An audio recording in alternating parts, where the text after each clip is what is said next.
बिस्मिल्लाह वस्सलातु वस्सलामु अला रसूलिल्लाह। आज किस नंबर 40 अक़ीदा ख़त्म नबूवत के हवाले से और हम नबूवत की शराइत को बयान करें। आज शर्त नंबर 14 और 15 है। दो शर्तों को बयान करेंगे, नबूवत की दो शर्तों को। एक शर्त यह है कि नबी सबसे ज़्यादा खूबसूरत होता है, हसीन होता है, और दूसरी शर्त यह है, यानी 15वीं शर्त यह है कि नबी सबसे ज़्यादा अक्लमंद होता है। तो नबी करीम अलैहिस्सलाम तमाम लोगों में सबसे ज़्यादा खूबसूरत थे। आज हम इस हवाले से इस नबूवत की शर्त को बयान करेंगे। नबी करीम अलैहिस्सलाम तो अल्लाह रब्बुल इज़्ज़त के महबूब हैं। आप तो अंबिया अलैहिस्सलाम में सबसे ज़्यादा खूबसूरत है और तमाम लोगों में सबसे ज़्यादा खूबसूरत है। इस हवाले से मुसाहिरा में है, जिल्द नंबर 2 है, वकौनुहु अकमलु अहल ज़मानी अक़लन व ख़ल्क़ा। ये नबूवत की शर्त है कि नबी अपने अहले ज़माने में, ज़माने के जितने भी लोग होते हैं उनमें सबसे ज़्यादा हसीन होता है, सबसे ज़्यादा जमील होता है। और नबी करीम अलैहिस्सलाम के हुस्न की तो क्या बात है, आप अलैहिस्सलाम तो अंबिया में सबसे ज़्यादा खूबसूरत है। ये शिफा शरीफ पढ़ें, जिल्द नंबर 1 पढ़ें, सफ़ा नंबर 54। हज़रत सैयदना अबू हुरैरा रज़ियल्लाहु तआला अन्हु फरमाते हैं, मा रअयतु शैअन अहसन मिन रसूलिल्लाह सल्लल्लाहु अलैहि वसल्लम, कि मैंने नबी करीम अलैहिस्सलाम से ज़्यादा किसी बंदे को खूबसूरत नहीं देखा। गोया कि आपके चेहरे पर सूरज गर्दश करता हो, जब आप अलैहिस्सलाम मुस्कुराते तो दीवारें चमक उठती।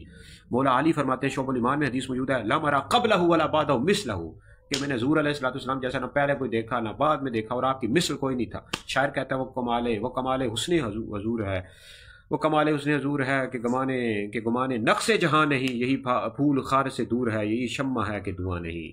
तो ये नबूवत की शराइत में से है कि नबी सबसे ज़्यादा खूबसूरत होता है, सबसे ज़्यादा जमील होता है। और इसी तरह नबूवत की एक और शर्त यह है कि नबी अपने ज़माने के जितने भी लोग होते हैं उनमें सबसे ज़्यादा अक्लमंद होता है। इस हवाले से आप सुने, शिफा शरीफ जिल्द नंबर 1 में हज़रत सैयदना वहाब बिन मुनब्बिह रहमतुल्लाह अलैहि फरमाते, राअतु फी अहदी व सबीना किताबा फवजदतु फी जमीअ अन्न नबिय्य अरजहुन नास अक़लन।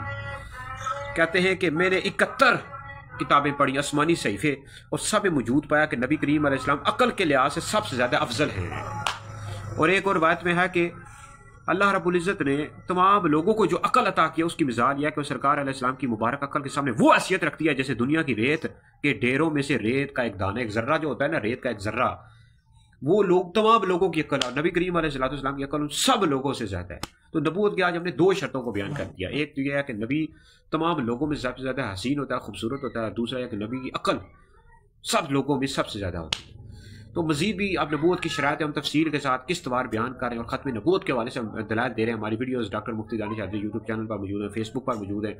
हैदरी दारुल इफ्ता अहले सुन्नत के फतवाजात भी इस हवाले से आ रहे हैं, और इस तरह किताब भी ख़त्म नबूवत के हवाले से शाया करेंगे। मज़ीद भी इन कादियानियों मिर्ज़ाइयों का इल्मी ताक़ुब करते रहेंगे, और इनको हम दावत फ़िक्र देते हैं कि नबी करीम अलैहिस्सलाम का कलमा पढ़ो। हज़ूर अलैहिस्सलाम अल्लाह रब्बुल इज़्ज़त के आखिरी नबी हैं। गुलाम अहमद कदीयानी दज्जाल काफिर और मुर्तद है, इस्लाम से खारिज है। कदियानी मिर्ज़ाई काफिर और मुर्तद है, इस्लाम से खारिज है। तो हम इनका अरबी में भी इनका रद्द कर रहे हैं, इंग्लिश में भी कर रहे हैं, उर्दू में भी कर रहे हैं। और कदियानियों मिर्ज़ाइयों अहमदियों, हम तुम्हें नंगा करते रहेंगे, हर लिहाज से, तहरीरी मैदान हो, तकरीरी मैदान हो, हर लिहाज से तुम लोगों का इल्मी ताक़ुब करेंगे।